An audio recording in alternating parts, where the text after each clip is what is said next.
心想事成第29條法則，將願望視覺化。想要將願望輸入潛意識，必須將願望加以視覺化，亦即係描繪成一幅景象最為有效。雖然潛意識無所不能，但係佢對於顯意識卻係100%被動嘅。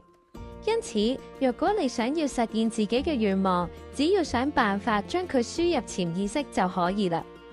咁要點先可以將自己嘅願望輸入潛意識呢？首先，你必須將自己嘅願望加以視覺化。換句話講，亦都係將願望描繪成一幅圖畫。摩菲博士將呢個過程稱為心智影像法。摩菲博士曾經喺美國中西部各州巡迴演講，冇幾耐之後，佢心中產生咗一個念頭，好想喺中西部擁有一個永久嘅場地，並以這個場地為中心，進行各種嘅活動。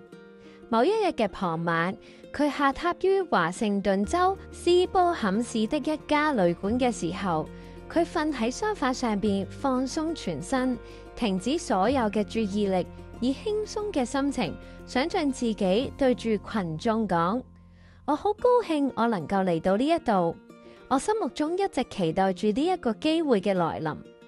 摩菲博士用自己嘅心眼嚟觀察想象中嘅群眾，並感覺到群眾係真實存在嘅。於是佢將心中嘅影像交俾潛意識，期待佢喺現實世界中被具體咁實現出嚟。第二日嘅早上，佢起身嘅時候，心目中感覺到好平和、好滿足。幾日之後，佢接到一封電報。內容係有人願意提供一個同佢心目中描繪嘅場地一模一樣嘅永久性活動場所。摩菲博士當然接受咗呢一個捐贈，並以中西部為基地拓展佢嘅工作。圓夢小語，我看到、聽到、感覺到目標逐一實現了。如果你聽完呢條法則有任何心想事成嘅事件發生，記得返嚟留言俾我，仲有 like 同 share 俾大家。